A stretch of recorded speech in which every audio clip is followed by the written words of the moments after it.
Pán redaktor, keby ste to aspoň tak okato všetci nerobili.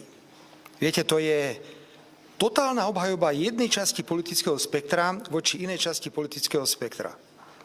Máte tu nelegálne financovanie progresívneho Slovenska, pán Pekár. Čo ste s tým robili? Nerobili ste s tým nič. Nechali ste to tak. Lebo to je samozrejme progresívne Slovensko.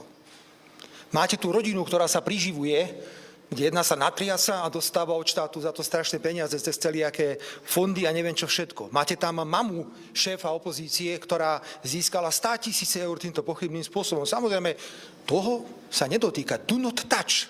To je progresívne Slovensko. Ale keď ste sama, ale prosím vás, už len vy. Jasné, pán Ganám, zase vy.